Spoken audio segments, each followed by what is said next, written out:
Welcome, everyone, and thank you for joining us. I'm Brenda Dettinger from BIOPAC, and I will be your moderator on today's webinar, Non-Invasive Cardiovascular Monitoring, Measuring Pulse Transit Time.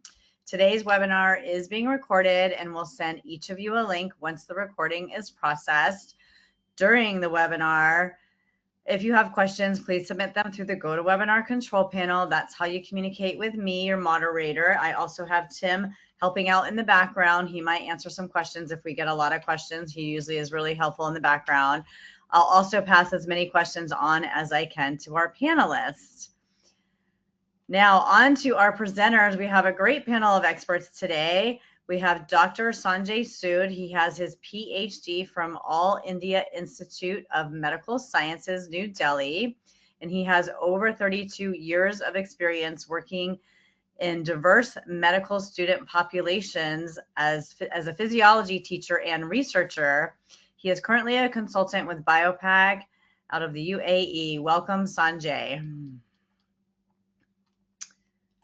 And we also have Slav Dimov. He graduated from the University of Freiburg, Germany, with a Bachelor of Science and a Master's of Economics. Slav is currently located in Bulgaria and provides sales and support services in Europe, the Middle East, and Africa. Welcome, Slav. Hi, everyone. All right, well, let's get started. Sanjay, I'm going to make you presenter. Here we go.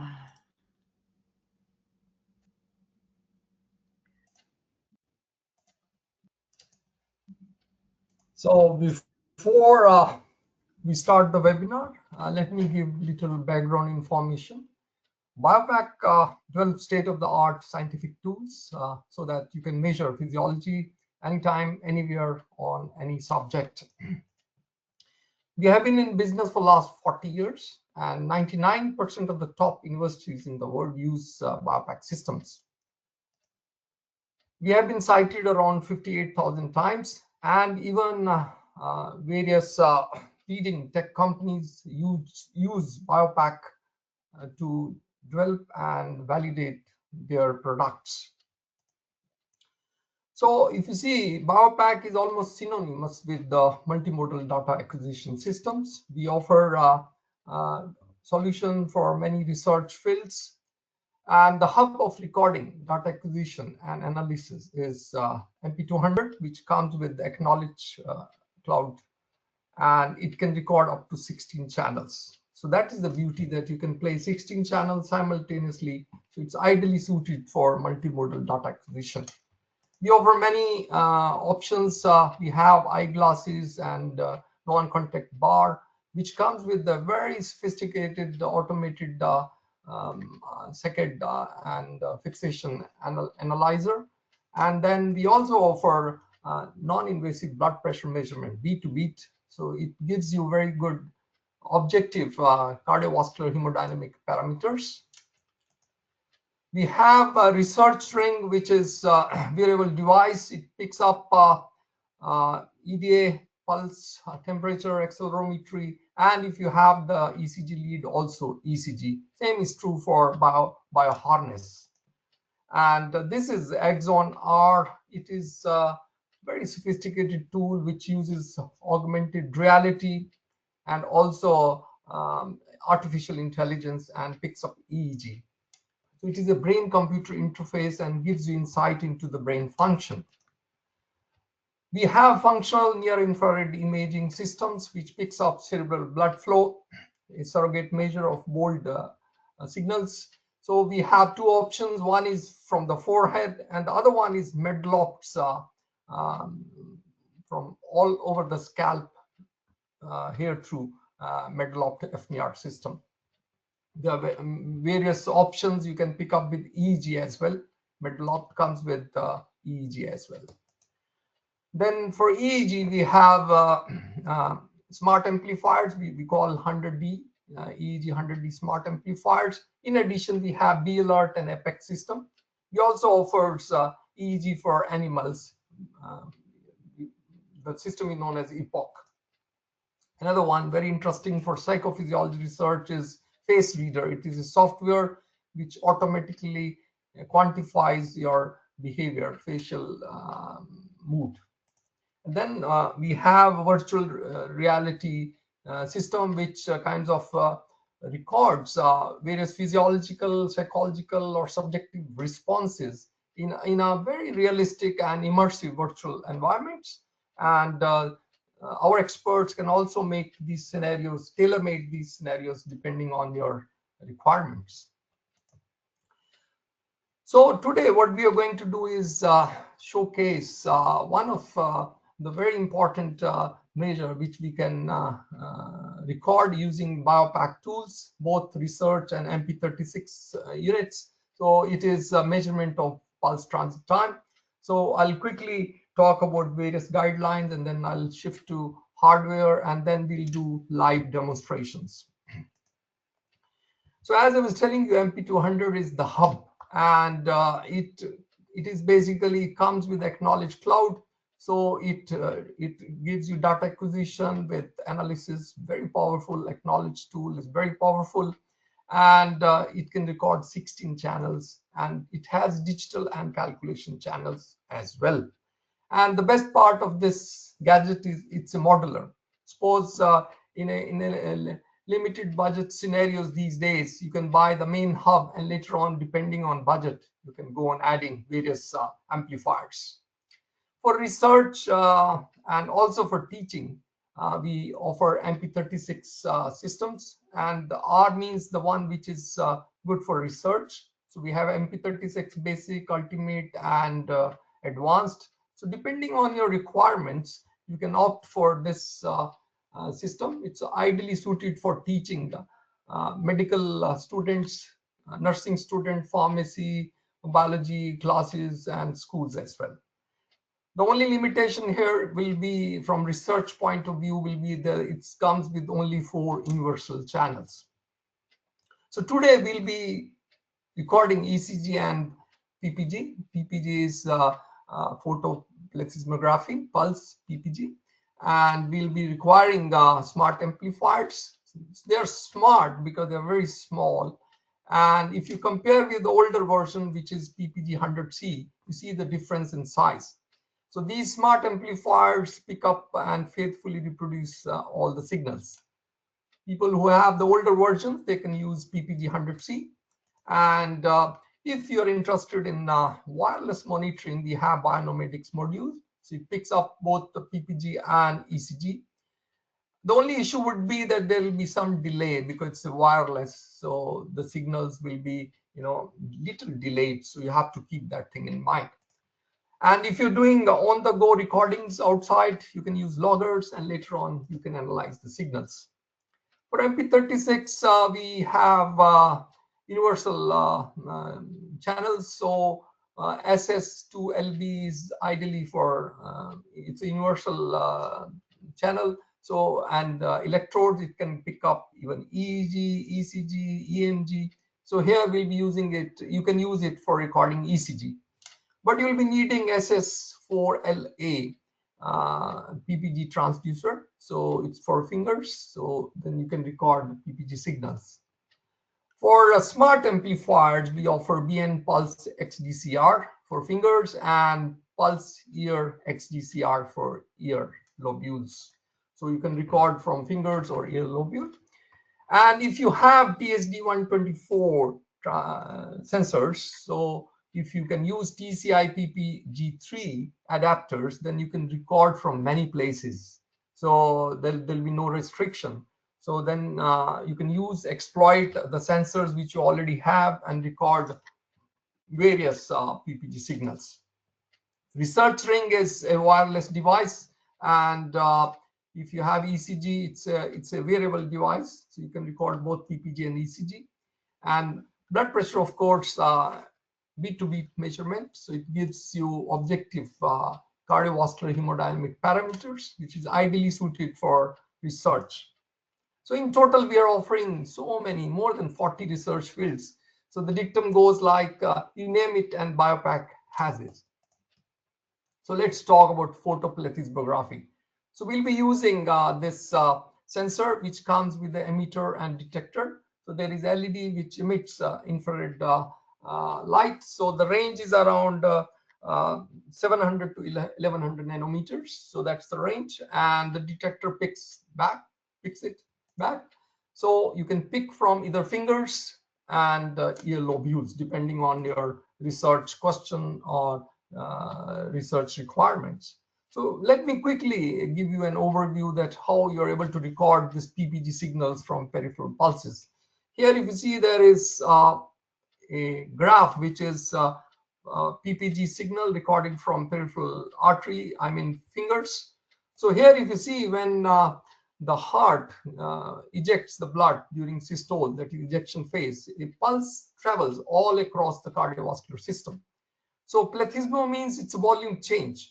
So as the pulse is coming towards the finger, now what will happen during systole? There will be more blood coming underneath the sensor than diastole. So that's how you have these various waves. So this is pulse onset, peak, and then there is a diacrotic notch, which sometimes you're able to record, which is closure of aortic valves, means the systole is over and the diastole is starting. Now what happens during diastole? The aorta is stretched. So because Windcastle effect, the blood pressure doesn't fall to zero. So throughout the diastole, there is higher, it never goes to zero. There is a diastolic blood pressure. So that forms the diastolic peak. And of course, if you see here, you see on record only the pulsatile component, but there is also a non-pulsatile component. I'll explain it in a minute. So basically, the sensor is placed over the peripheral organ, and then it has a meter and detector. What happens is when the wave of the pulse comes from the center to periphery under the sensor, during systole, there will be more blood coming. So more blood means more hemoglobin. So this is a reflective sensor we are using, not a transmittive one. So it will reflect back more. So you'll find a peak of the PPG. And then as you see here, it will be pulsatile because the flow is like that. But there are some components, if you see the arterial blood, which is non-pulsatile. At the same time, the venous blood and the bone, skin, and muscles. So they don't form pulsatile components. This is in brief about the PPG you're able to record and the theory behind. Now, let's come to the pulse transit time. It is the time taken from one spot to the other spot in the vessel, artery. So there are many ways you can record. Ideal would be when the ejection starts from the ventricles, left ventricles, from that point to the point when it reaches any given point in the peripheral circulation, but which is very difficult to record. So generally, there are surrogate ways to measure this pulse transit time. So PTT is very commonly used to measure arterial stiffness, and it is a very good. It has a very good correlation with the blood pressure. And of course, with the respiration, there is change in the pulse, as I'll show you today. Also, it can be used for assessing arousal and autonomic states. So there are many clinical utilities as well, but keep in mind that our tools are only for teaching and research.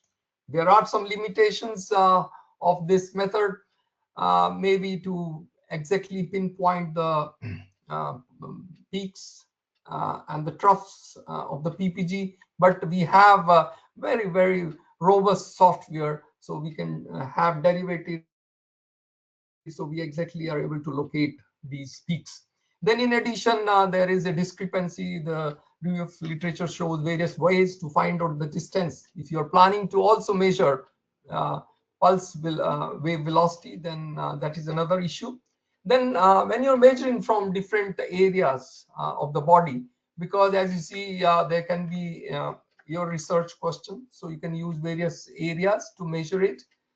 So the arterial branching and rebranching pattern differs in different areas of the body, like ear lobules and peripheral fingers. So that's why you have different format or different waveforms. And of course, the pulse transit time is definitely affected by the vascular tone, temperature, and autonomic changes. So there are various techniques which are available in the market. You can record, especially these are used for clinical purpose. So there is tonometry, which is applanation tonometry, Doppler, oscillometer analysis, MRI also. The one will be using would be peripheral, pulse transit time using ECG and peripheral pulse. And I'll explain in details the theoretical background and the nomenclature. So before we go any further, I'll pass on to Brenda for poll 1. Brenda? All right, great. Thanks so much for that overview, Sanjay. I'm going to launch our first poll. And while you all are answering this poll, I'll just remind everybody, because I know a bunch of people joined after my intro. I'm just going to remind everybody that you can ask questions through the GoToWebinar control panel. And I have Tim in the background helping out to answer questions. And then I did get a question. I think I'm going to save that till the end, Backscar, just because I know this is a pretty long webinar. So I just want to make sure we get through the content, and then I'll ask your question at the end. Okay. All right. Let's see here. Let's see what's happening with the poll. Okay, so basic and new techniques. Okay, yeah, okay, I'll go ahead and end the poll, and I'll share the results with you. It's a lot of people who are learning this technique and basic theoretical knowledge, but limited practical knowledge, with a few people, smaller percentages, with more experience. Okay, well, thanks everyone for participating, and back to you, Sanjay. Thank you, Brenda. This poll will definitely good feedback to me, because that's how we have planned to cover our sessions. So it will be very basic. So let's talk about the nomenclature.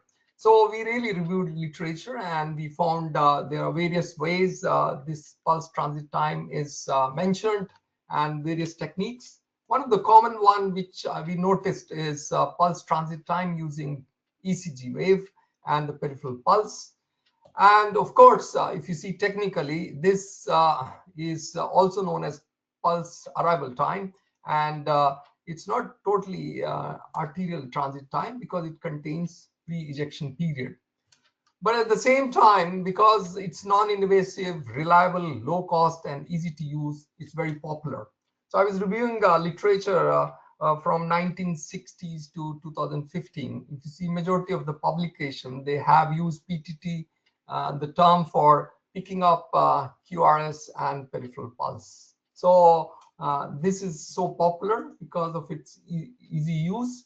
But as I told you, that it also contains the pre-ejection period, so the PEP. So the time can be affected by preload, afterload, or ventricular contractility. So we have to be careful. So you can choose the method depending on your research questions. So there is a full menu available, and depending on your research question, you can pick up the methodology. Whereas the other one is pulse transit time, where you pick up pulses from two arterial points. The common one is carotid to femoral. Then there is also from ear lobules to the finger.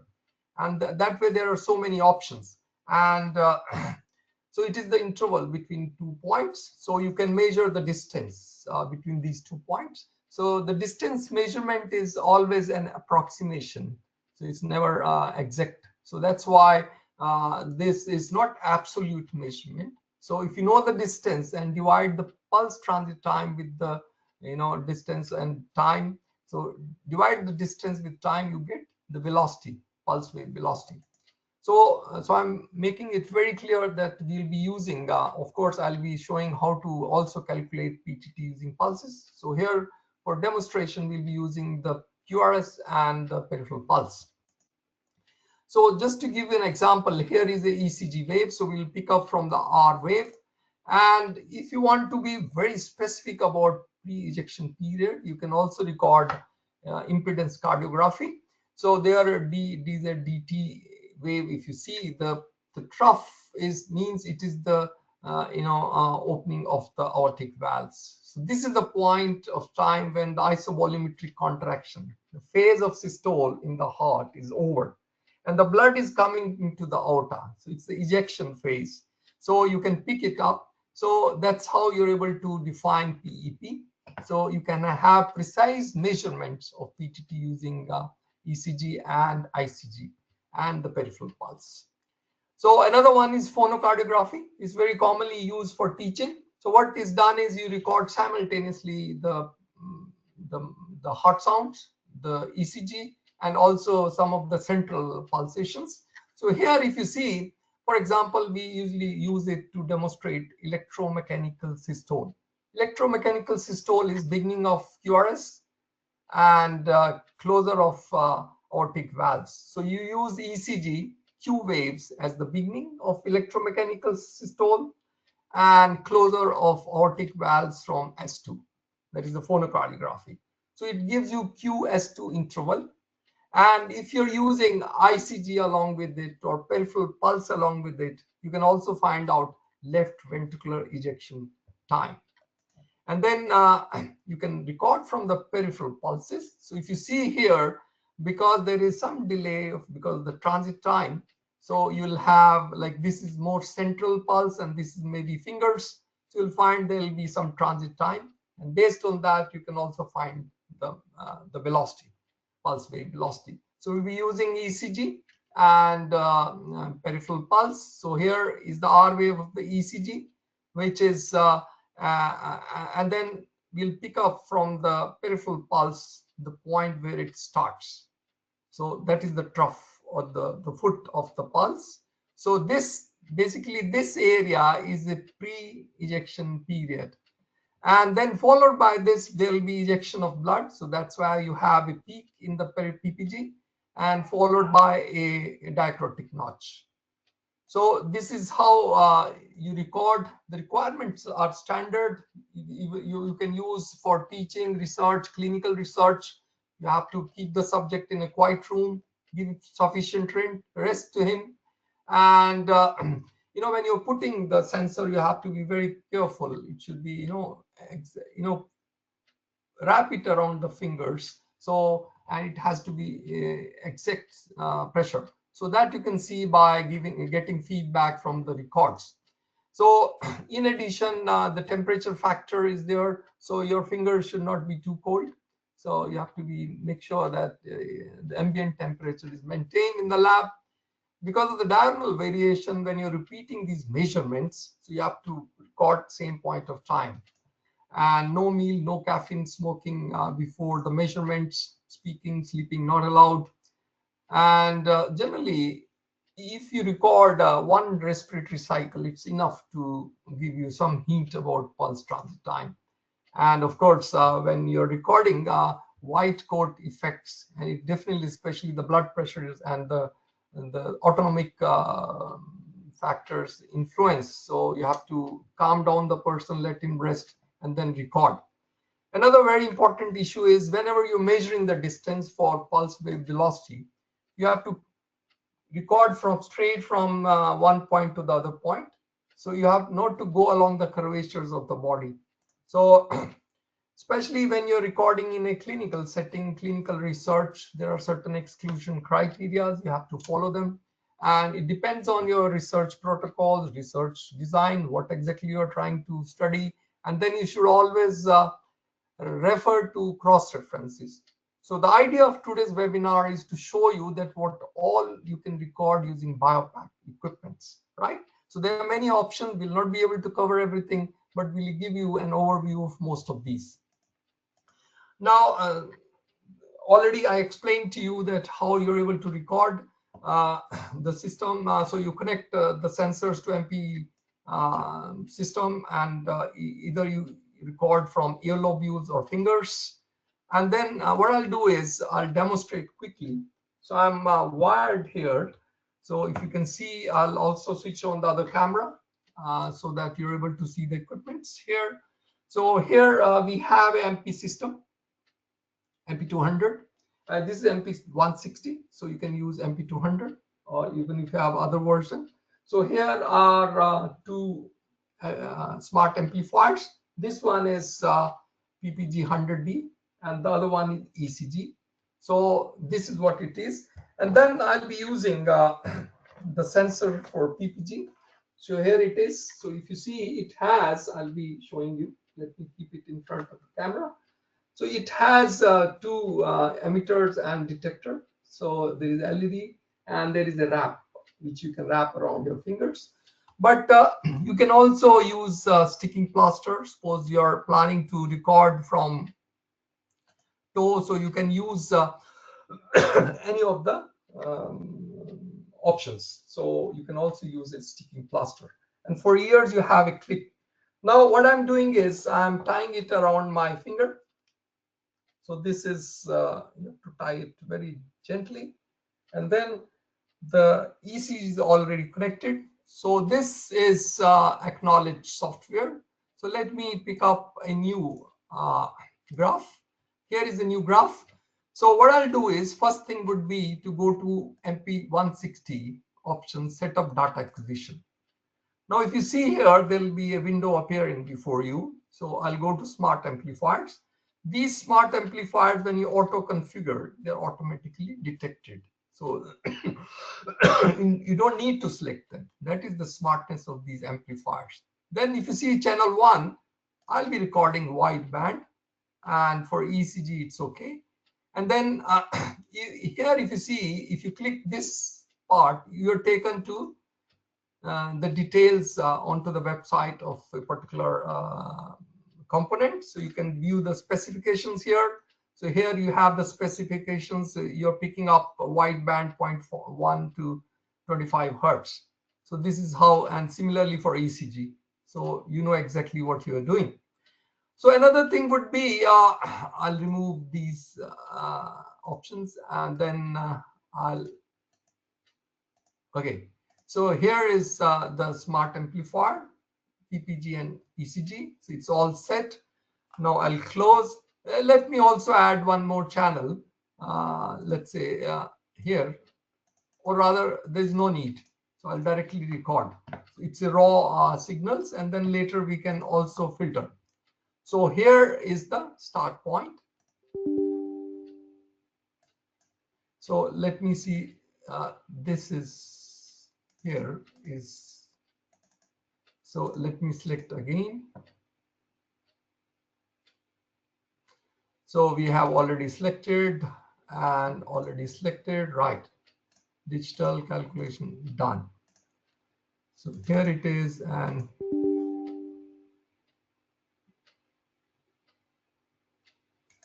so I'm switching it off. There is some issue. So here it is. So I'll start. Now, if you see here, what I've done is there are two channels. So channel 1 is the PPG signal. So I have used use adaptive scaling. So you click on this y-axis of the channel, you get this option. So adaptive scaling will be very ideal for recording PPG signal. Sometimes it's very weak. And the lower one is ECG channel. So it's picking up the ECG. So let's record again. So what happens is, because adaptive, so gradually it builds up. So you should give some time. So the filter settings, as I told you, the range is from 1 to 25 hertz. So I'll not speak for a minute.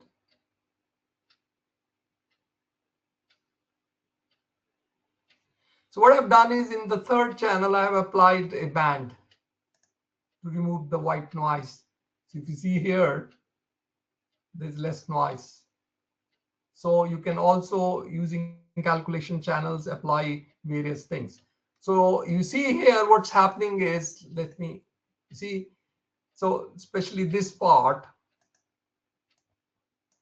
So there is a fluctuation in the baseline of PPG. That is because of respiratory pattern. When you inspire, when you expire, because of change in heart rate, there is a respiratory rhythm, so sinus arrhythmia. So that because of that, there is a change, fluctuation, change. So which also helps you in quantifying sinus, factors, respiratory factors. So it's in a way good. So now what I've done is I have pre-recorded some channels to spare time. So here, the first channel is I'm recording from the peripheral pulse. I've recorded PPG, and the second is ECG channel. Now I'll show you that how you will calculate pulse transit time. So here is the first step. So you can maximize. So now, first thing you should do is you should create a duplicate waveform, and you can call it guide. So as I told you, because the waves are fluctuating because of respiratory rhythm. So when you will putting marks, it will be very difficult with these respiratory patterns. So what we'll do is we'll use this guide to mark this wave. So the next step would be you apply some filters here. So let's apply notch filter. So that is the electrical disturbance. The next one would be go to transform, digital filter, FIR, and bandpass. So we have recorded a wide band. So what we're going to do is we are going to reduce the cutoffs. So let's say 3 hertz. So from low frequency cutoff to high 0.5 to 3 hertz. And you say yes. So it is being applied to the guide channel. So here you see now what has happened is it's flat. The baseline is not wavy. So that will help us in marking, right? So here it is. So you have these two. So let me hide first. Let's now mark the various points. So as I was talking, we'll be recording between R wave of the ECG, and we can record from either the foot, the mid, or the peak of PPG. So let's first mark the QRS complex. So how it is done is very simple. Go to analysis, find cycle. In the find cycle, you can find the peaks or events and then select areas within that peak and then give output, either Excel, or you can mark events, or you can also have extra channel. So what I'll do here is I'll pick the peak. So peak from the ECG, simple, straightforward, positive. So we should have a threshold value. So the ECG peaks are from 0 to around 3 millivolts. So I'll pick around 2 volts here. So here 2 volts I have picked. So it is highlighting all the R waves of the QRS. Okay. Now next step would be I'll go to selection.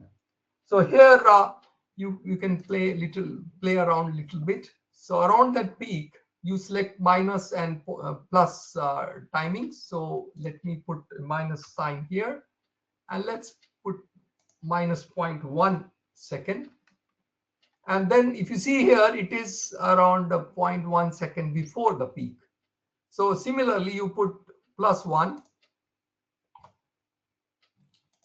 So almost, if you see here, it's picking up all the QRS peaks, and then the next step would be to mark them. So here, if you see, there are many options you can use in the output section of this window. So instead of measuring here, we'll go to events because we want to mark this peak. So the output will be to mark these. So what will be marked? We'll mark the maximum in this selected area. So where it will be marked, it should be marked on the ECG. So what will be the type of mark? You can select, there are many options. So let's select wave onset. And then where it will be marked, it should be on the ECG channel, right? So here we'll not select the other one. So if you see here, now what we'll do is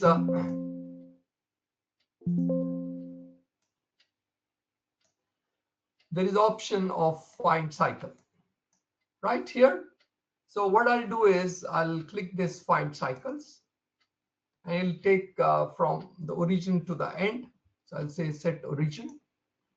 And then if you see, and again highlight the ECG. So the R wave is marked as a wave onset here, you see here. So it's very nicely marked. Now what we'll do is we have to mark now the various phases, that either the base, the mid, and the tip. For that, again, you select, go to analysis, find cycle. Here, so you already have this one as a peak in the channel guide. So again, if you see the threshold value, so let's keep it 0.3 or 4, and then okay, and then you go to selection. So you have to select before and after. So here, so this is how it is selected here, you see. So it has selected around this peak. So let's now fiddle with the selection. So you'll be recording the midpoint, the base, and the trough. So let me change the negative value here.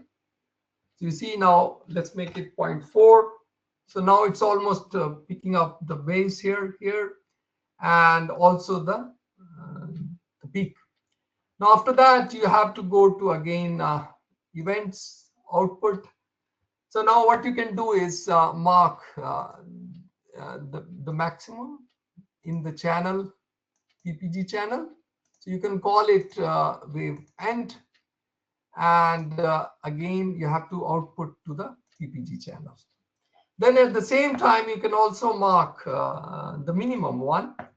So again to the PPG channel, let's select, call it or mark it as a star, and then channel 1.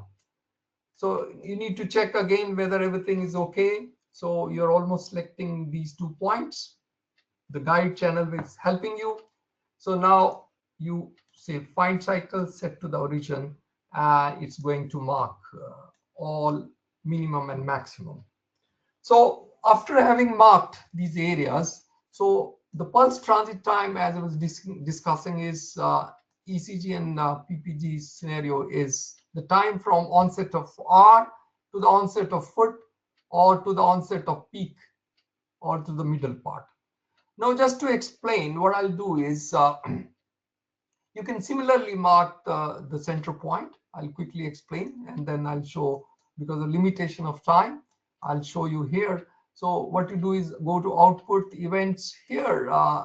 What you do is you select interval start. So here you can select percentage change and keep 50%. So it will mark then, give me a second, maybe.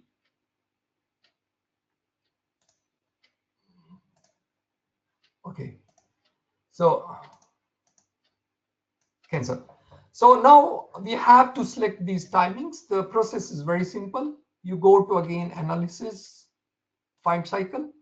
So here you have already marked. So let's go to events. So you have to select the events. So the start event is wave onset, right? And the end event is, let's say, the wave end. That is the peak here. And for selection, it's very specific, absolute value, so no need to go for any selection. And then what you do is you go to display waves and also go to Excel outputs.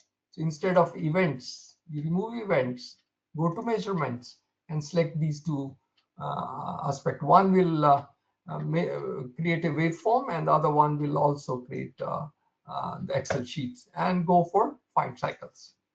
Set to origins. So now this is how it is generating the Excel sheet. So here is the Excel sheet, and I'll quickly take you to the one which I have already analyzed. So here, if you see here, so these are the marked PPG peaks. This is the guide channel, and here is the delta time from R wave to the peak. Now what you need to do is this delta time, you can it will come negative. You can use transform function using math function and absolute, so it will invert and will give you positive values. And then from here you can also use the functions which are there in analysis. Go to find cycle. So what you need to do is in the find cycle, you can convert these peaks into a graph. So, and then later on, you can record, you can have a waveform. So exactly you know how much is the pulse transit time. At the same time, you can also use transform function, that is here, and use expression. So now you have pulse transit time, and you also, if you measure the distance from manubrium sterni to the finger where the sensor is, let's say it's 0.8 meters, and then you divide it with the channel. You have PTT recorded. So here is the delta time, right? And when you say okay, so what it's going to do is it will give you the pulse wave velocity. And as I told you, it is approximation. It's not the exact value, but because many times you use it non-invasive assessment, and it's easy to use, and you're doing relative measurement before after. So for some research designs, this helps. So one more thing is when you're calculating these delta times, you need to, in the measurement box, you need to, you know, deselect the others measurements which are there. So if you see here, what happened is where I had not selected the measurement I was interested in. So I should have selected only delta time and remove others. So that would have given me only delta time. So this is in brief about measuring PTT. Now I hand over to Brenda for next poll. Okay, great. Thanks so much, Sanjay. Let me go ahead and launch this next poll. And we're looking for your primary interest in recording. Like, I guess what's your role is primarily what we're asking for. So, great. So also, I just am acknowledging that there's a bunch of questions over here that I'm seeing come in, and thank you, Tim, for answering most of them. So we'll just let Tim continue to answer the questions. We'll save some for the end. This webinar is going to be packed. It's going to run a little long. So we'll just save some of these questions that he's not answering for the end. Okay, everyone. And then I'll go ahead and end the poll and share the results. So you can see, so you can see there's heavy population of basic biomedical and physiological research and cardiophysiology and autonomic control. So thanks everyone for participating. And now we're going to go ahead and switch gears, give Sanjay a break, and we're going to let Slav present and entertain us for the next 15 minutes or so. Take it away, Slav. All right. Hi, everyone.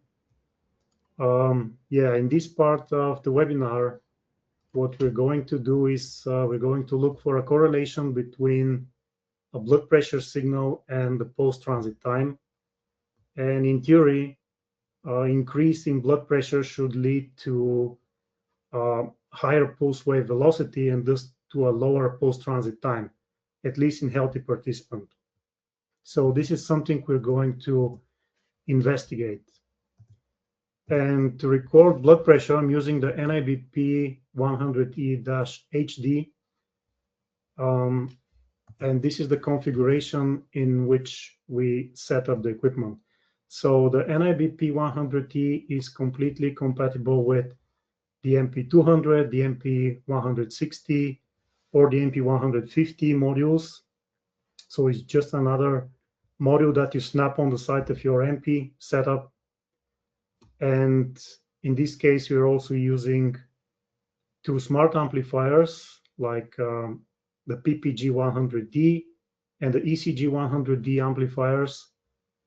And also you see here that you can mix and match amplifiers. So you can even have a Bionomadics receiver to your setup, or even a C series amplifier.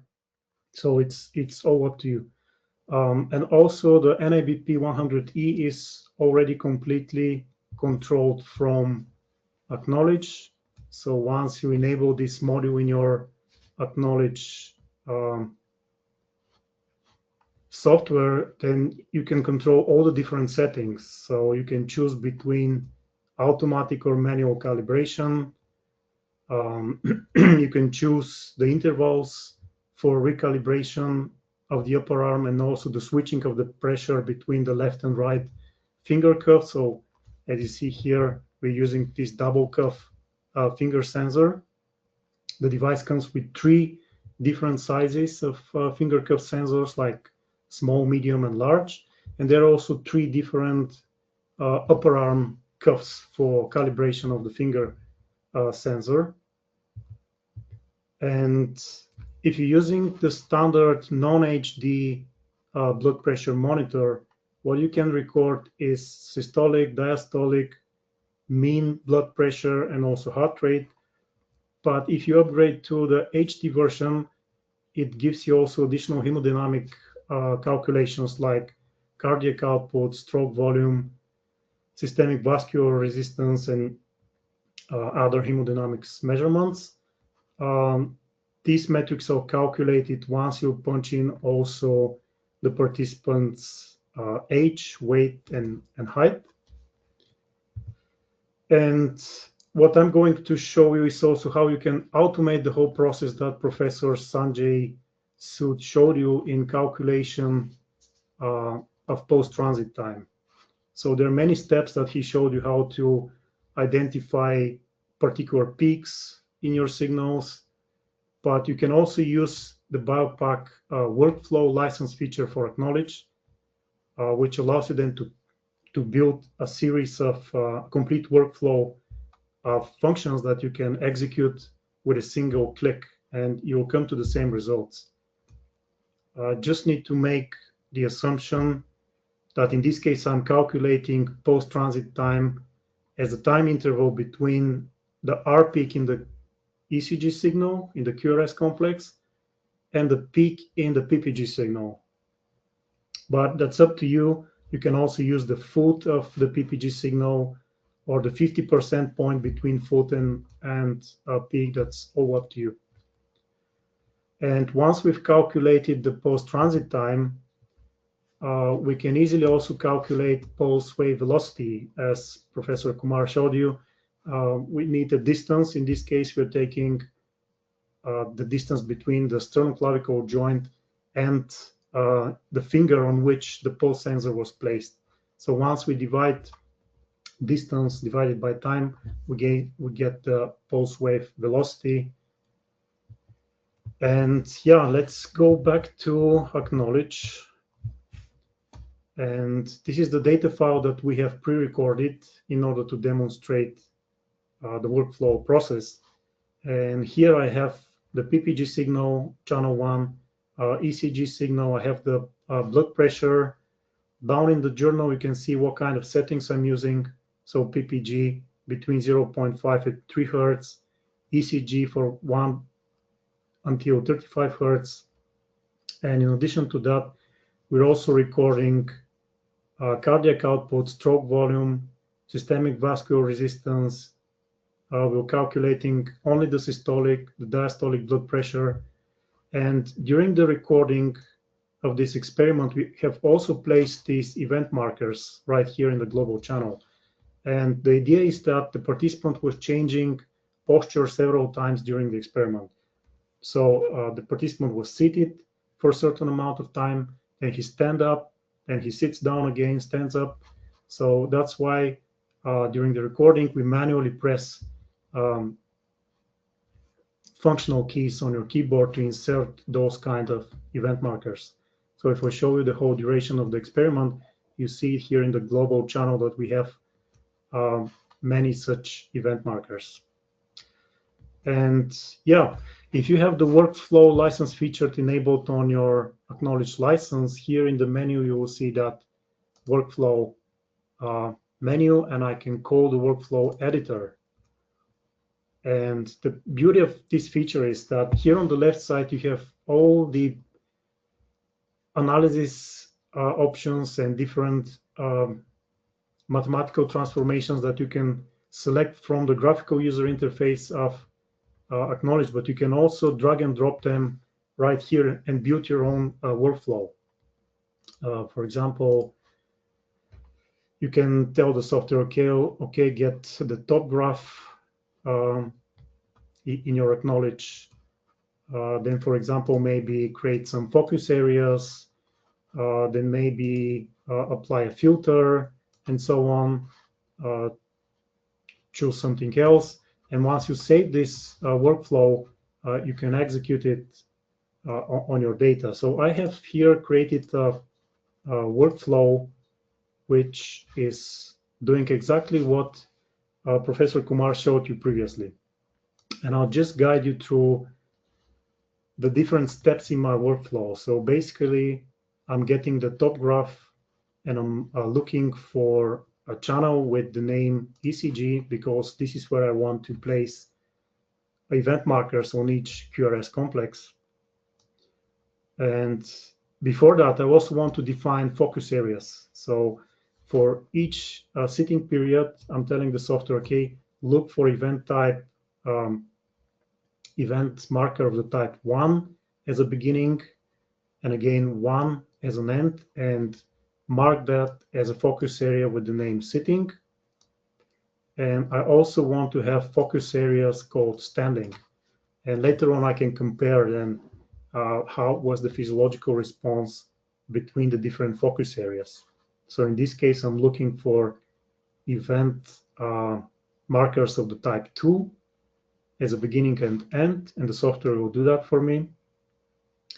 And then I'm using again the find cycle function previously shown. I'm selecting the ECG channel. I'm looking for positive peaks that are crossing a threshold of 0.5 millivolts. And I'm outputting again events at the maximum. Oh, okay. I also make a selection around that peak. So I'm taking like 500 milliseconds before and after the R peak.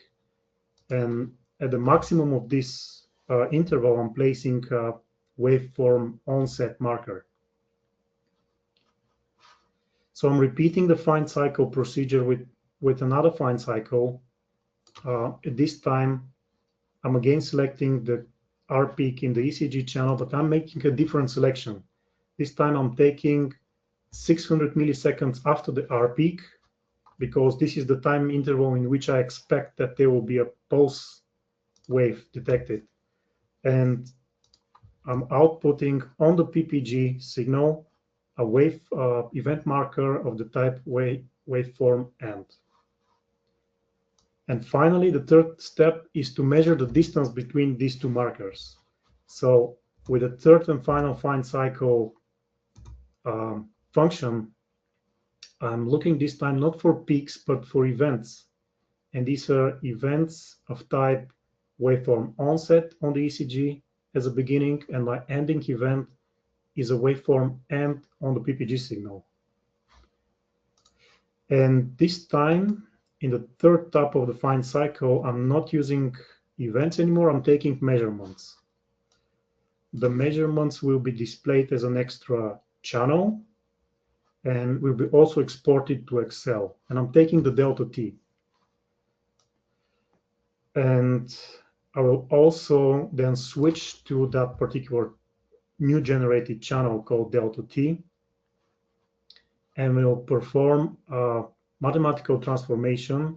I will use the absolute values, because if I leave it like that, it will be a negative value. So I want to flip the signal into positive direction. So that's why I'm taking the absolute value. And finally, I'm using the rate function to only take the peak maxima in the signal.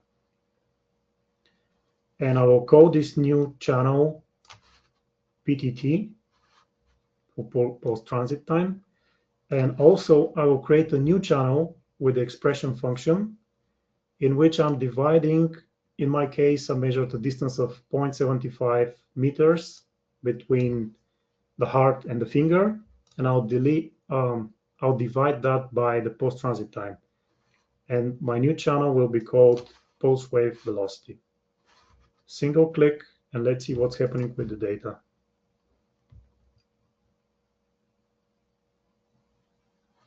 I have the post-transit time exported in Excel in a beat by beat mode. And if I come back to AcqKnowledge, I have these nice focus areas shown here. I have the post-transit time as an extra channel. I have the pulse wave velocity as an extra channel. And if I want, I can also activate some of the blinded channels here by holding the Alt key and clicking on, let's say, channel number 40, which will be my systolic blood pressure, or what is that? Blood pressure, I don't need it at the moment. Yeah, you can activate any of these channels. It's just too many information now on the screen. So I will leave with that. But now what you can do is you can just skip from one focus area to the other. And here in your measurement bar, you can set up different measurements. For example, I can select the post-transit time and measure the mean. I can also select the pulse wave velocity, take the mean of it. Here I have selected the mean systolic blood pressure, the mean blood pressure, and also a mean cardiac output. And you can then easily go to copy measurements and paste them either here in the journal down below, or you can open a new Excel sheet and just paste these measurements right here. And this would be my first focus area. And I can skip to the next focus area and do the same. Copy data to my clipboard, paste the data right here, and then I can easily compare. So in the sitting position, I had a pulse transit time of 0.45 and a mean systolic blood pressure of 125, and it jumped to 132, and of course the post-transit time went down. And you can take all kinds of other measurements and compare all the different focus areas. But you can also automate this measurement process by making use of another function in AcqKnowledge under analysis. If you go to epoch analysis, you can tell the software, okay, don't analyze the entire graph, but look only in the focus areas and locate particular fixed time intervals. Let's say we want to begin at the left edge of the focus area and take like 20 seconds into the focus area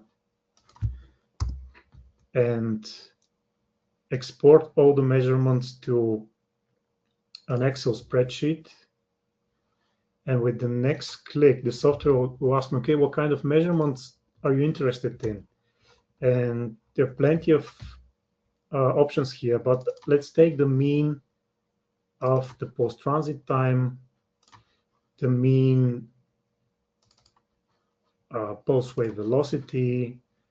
Again, we can add the mean systolic blood pressure, and probably let's do one more, the mean of your cardiac output. Click OK. And then we have a fresh new Excel sheet in which we see different tabs for our different blocks during the experiment, sitting, standing, sitting, standing. And then we can compare again blocks by blocks and see and look for a correlation between the metrics that we're interested in. So this is a simple study with only one participant and probably not enough time between the blocks to allow for the physiological responses to come back to baseline, but you get the idea. And yeah, the workflow is a great license feature. It saves tons of time, ensures consistency in your process of signal processing work. You can easily share workflows between lab members or just upload it into the AcqKnowledge cloud, and then someone in a different lab can see exactly what kind of steps you're doing on your data. It's a great feature. So you can contact your local sales rep for a trial or a way of obtaining a workflow for your AcqKnowledge software. So coming back to Brenda for another poll. Okay, here we go. Thanks, Slav. Let me go ahead and launch this poll. Yeah, we're curious about what other signals you're planning to record, or would you like to record in addition to the pulse and PTT. So let's give you a minute here to answer those questions. I'm just going to take a little peek at the questions here. Yeah, Tim, thank you so much for doing a great job answering a lot of these questions. Really appreciate that. Great. So let's take a look here. It looks like I'm going to go ahead and end and share the results. It's kind of a real mix. Of course, ECG's in here, but a real mix of the other ones. So I'll let you take another second or two to take a look at those results. I'll go ahead and close the poll. Thanks again, Slav. We're going to go ahead and switch gears back to Sanjay. Sanjay, are you ready?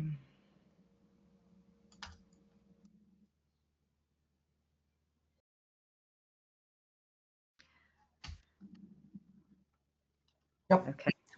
So, so now, because of limitation of time, what I'll do is I'll give you a little overview of rest of the things. So what I'm going to show you is that how to record from ear to finger, that is pulse to pulse, and then also show some systolic flow time kinetics. So that's so that you're able to use AcqKnowledge software to its fullest. Now, good that we are overlapping in the analysis part. So I was talking about the analysis part here. This was the PPG and then ECG. And this is the fine Sanjay, cycle. Sorry to interrupt you, but will you show your screen? Yeah, you can't see my screen? I cannot see your screen. Can other people see the screen? Let me know if you can. Okay. Now I think. Now I can see the screen. Okay, great. Thank you. Sorry for this confusion. Now, so here in my last session, we were discussing about the pulse transit time, how it is calculated using fine cycle in analysis. My colleagues lab discussed in detail. And then using other functions like expression, you can also find out the pulse wave velocity. So now let's go on to the other function, that is what do you call here I have one pre-recorded one. So here we recorded the PPG from the ear lobule and also fingertips and along with ECG. So what we did, we kind of did some experiment. There are focus areas in the global panel. You have marks. So as Slav explained, you can create focus area using these marks. So you go to, you go to analysis and then find focus area menu, define between events. So the events are placed in global panel. So it's anywhere. So they are default markers. And similarly, you have focus area which are to be created anywhere based on these marks. You just press this OK. And what you'll find is these focus areas are highlighted. So it's very good for intervention studies. So once you have these marked, then the next step would be to calculate the pulse transit time. So here we have recorded from ear lobule to the finger. And what you need to do is again mark these. Let me maximize a little bit more so that, okay. Let me maximize a little bit. This is enough. So if you see here, this is the R wave peak, and here is the base of the PPG from ear lobule, and here is the foot of PPG from fingers. So using same technique, what you need to do is fine cycle. You mark these points, this foot or the peak or the 50% of both these PPG signals. Then you'll have the pulse transit time. And then you can measure the distance from ear lobule, the tragus of the ear, and to the fingertip, wherever the sensor is, and then use expression channel as Slab explained. So you'll find pulse transit time and also pulse wave velocity. And as I told you with the writer, that this is approximation and not the exact values in the given scenarios. So quickly, what I'll do is I have already recorded, analyzed this data. So here, if again I maximize, so here is the ECG channel, and these are the two pulse channels. So here, if you see, you find the pulse transit time. This is the pulse transit time, and then you can convert it into like waveform. So here is the waveform you see here, and then if you use expression channel, so it will give you the what do you call it will give you the pulse wave velocity. So here, if I select in the pulse wave velocity, so it's giving you the values here. Similarly, if I see the this channel 7, which is the waveform of the pulse transit times, it's giving you approximate delta time. So you can also find out the mean. So it's 0.040 seconds. So that's how you can find out roughly. So in a intervention task, you can compare between various focus areas. So you can find the mean in this intervention here. So it's 0.050, and then also you see you find what's happening in the other intervention. So you also can give output to the Excel sheet, so you have all the values. Now, next thing I wanted to cover was, because PPG is basically a volume pulse traveling through the arteries. So what you can do is you can also record peak to peak. Base to the peak, which is equivalent to the volume. So again, it's very simple and straight. You have to follow same steps, go to find cycle, right? And then based on the peak and find out the minimum, maximum, they'll be marked. So just to save time, I just already marked them. So let me highlight this part.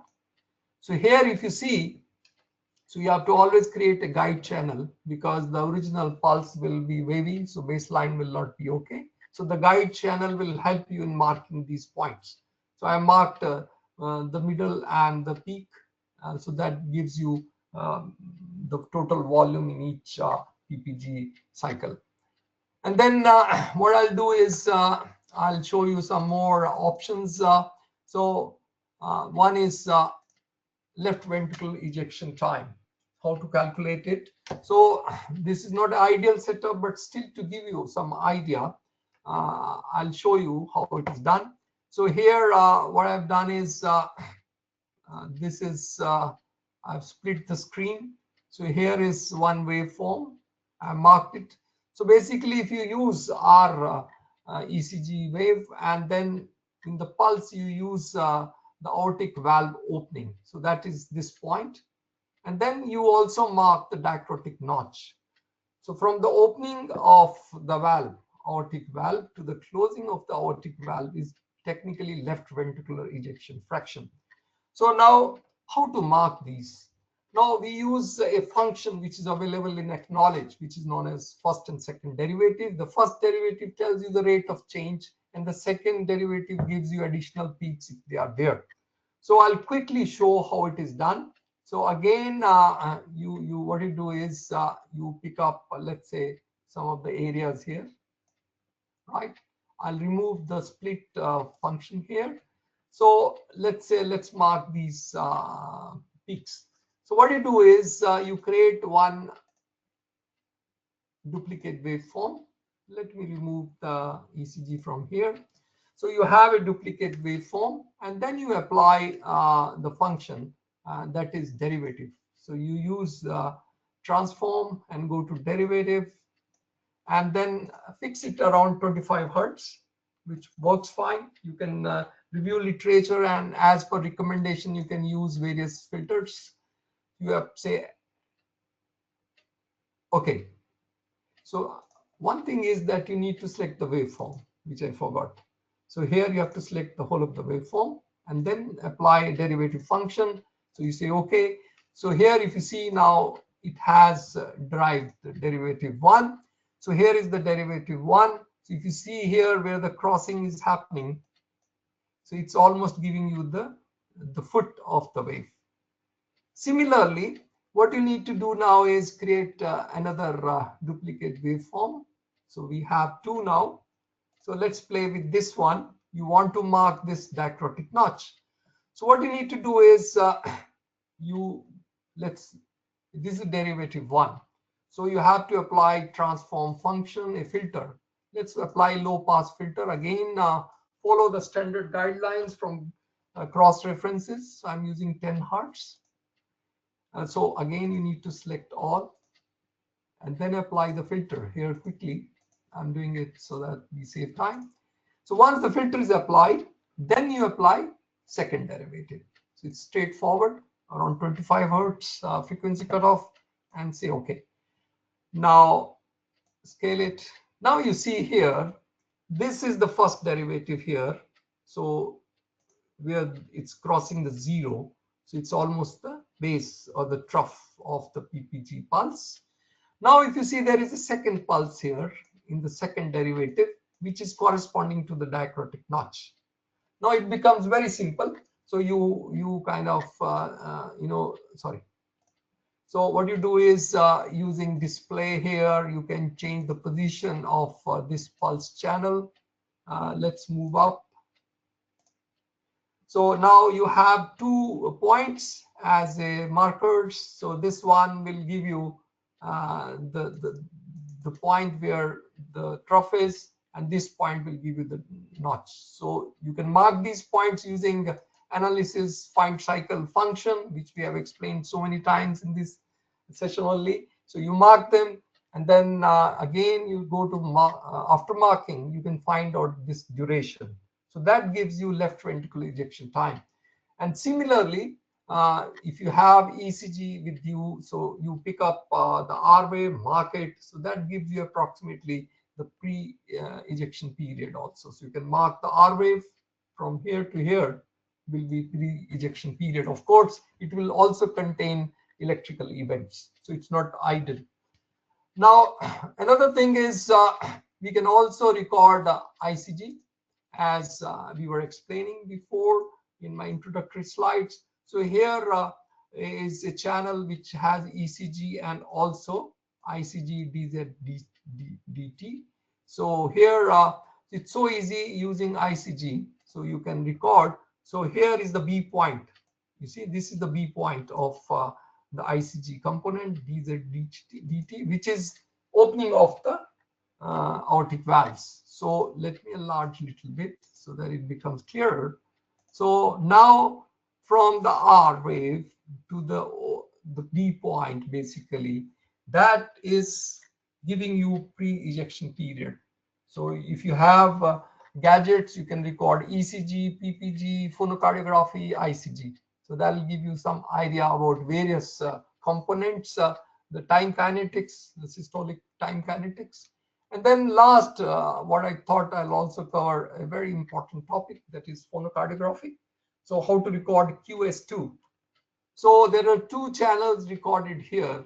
One is the mic, so it's picking up the heart sound, and second is the ECG sound and the second heart sound. So again using analysis function, you can mark these points. So I'll not go again and repeat the steps. And then what you need to do is, we talk about electromechanical systole, that is QS2. So you mark the Q wave here, right? And the beginning of second heart sound here. So that gives you the electromechanical systole, or QS2. And if you also have PPG along with it, and then, the second heart sound will match the diacritic notch. And if you have ICG, or if you are also recording with the other sensors, so it'll be very easy for you to demarcate various systolic time kinetics and also pulse transit time. So this is in brief about the various components. The idea is to show you the tools we have, and they are very powerful tools, especially the transform function and analysis function. So you can record using any device, but then ultimately you'll use these tools to make things easy for me, easy for you. And as Slav has shown, you can also make them workflows, so the things become so easy. So that's it from my side. Brenda, hand over to you. Okay, thank you so much, Sanjay. And I just want to take one quick sec here and just let just express my gratitude to you and Slav for all the work that you did presenting this webinar. So thank you both. I know it takes a lot of time to do this sort of thing. So I'm going to just show a couple of slides on my screen, and then I'll go into the questions that haven't been answered by Tim and Alex. All right, so just so everyone knows, we host webinars almost every month of the year, sometimes twice a month.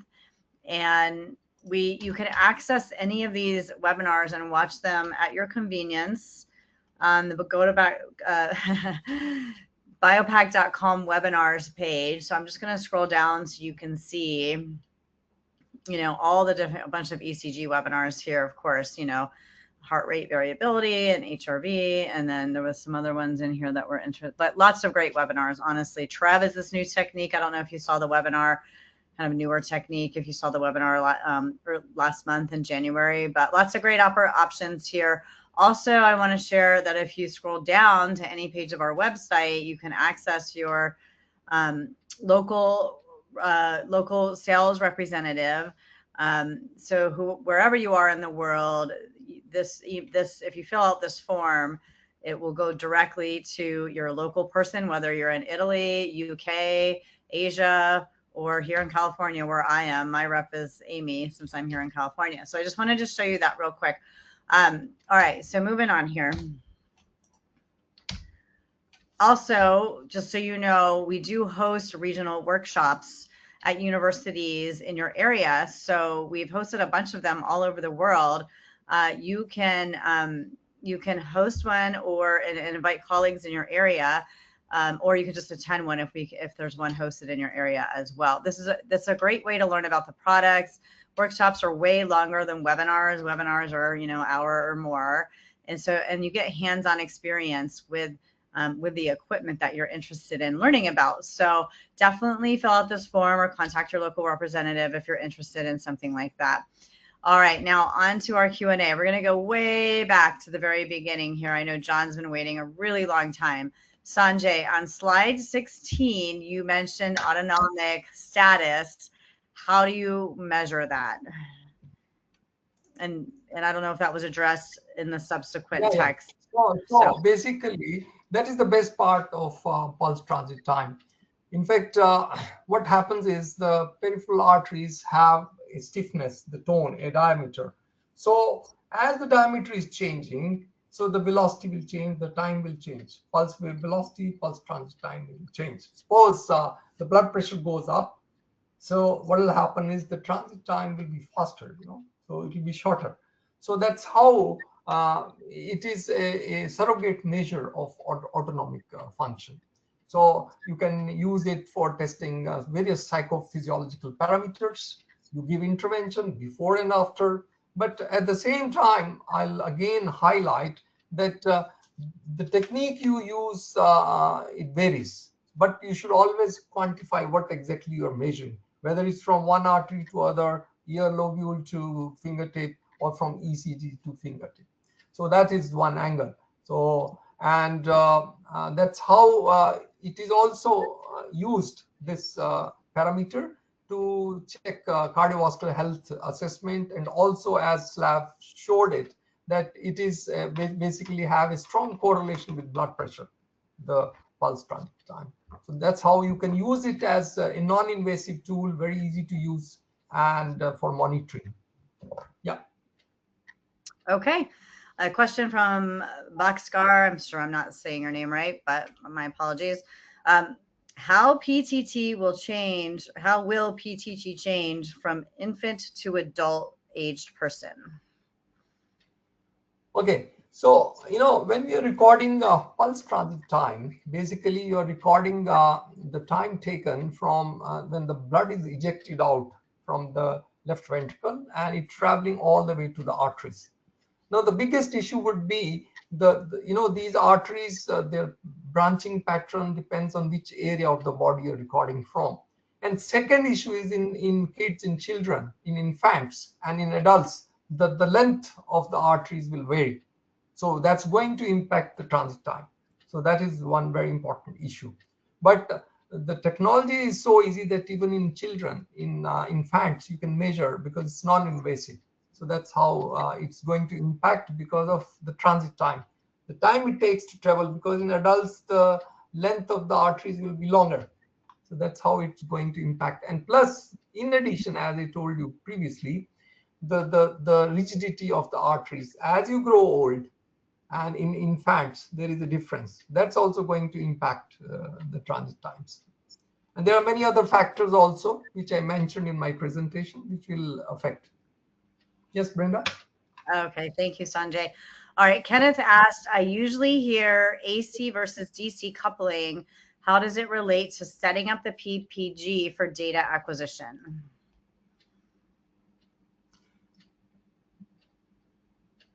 And if, so, Slav, if you have any idea? Okay, if we have to get back to we always could, but did you catch the question, Slav? Well, I think basically with our equipment, you can set up different low pass and high pass options. So if you record wideband, you can do from DC up to 25 Hertz with the PPG 100D. So then you're recording the DC component, and it will be a visible drift in the data. Whereas if you limit the bandwidth between 0.5 and 3 Hertz, you will cut out the DC component and the signal will look much, more flat, yeah. But not sure if this was what. Yeah, there is a technical issue with AC and DC. We'll get back to it. We'll review and we can answer it later. There are more to this as well. Okay. Yeah. All right, we'll have your regional rep reach out to you, and if we don't have an answer here, a complete answer anyway, then we'll get. I think you are in Canada, so we can have your rep reach out to you. Okay. All right, Nicholas, when measuring using PPG from two distal locations, for example, earlobe and finger, how do you compute the distance? Also, somebody asked about doing it on a toe. So that was earlier, and Tim answered that question, but people are interested in different locations. That's the tough question, the distance measurement. Always there is an approximation, when you measure distance. Like, for example, if you're measuring from carotid to femoral artery or ear to fingers. So the important points are always measured direct. So never measured through the curvature of the body, number one. And keep in mind that, for example, the point which the literature says when you're recording from ear to finger PPG and you want to measure PTT and the distance for pulse wave velocity, you have to use the tragus point and the finger sensor. So that will give you approximate distance. So please remember, so it's not always the absolute values you get out of PPG, it's always the relative values, which is quite enough for some study designs. But when you want to measure exact distance, there are other techniques like MRI and other, exactly where the first the ejection is coming out of the heart and then when it's reaching the pulse. So there are many ways. There are many technologies, many methods by which you can measure the distance. But for our kind of scenarios where we used ECG and peripheral pulse, it is from the manubrium sterni, you measure the direct distance up to the sensor. So that gives you little approximation. Okay, thank you. Sorry, I'm just trying to get to one of these other questions here. So, okay, Michaela asked, how does PTT vary with the phases of breath? Yeah, so that is very simple and straight. What happens when you inspire and expire. So when you're inspiring, what happens? You're taking in more blood. So as a result, there is sinus arrhythmia. So so what will happen is the heart beats become faster. So that's how during inspiration and expiration, the pulse transit time, as we have also shown in our graphs, it varies.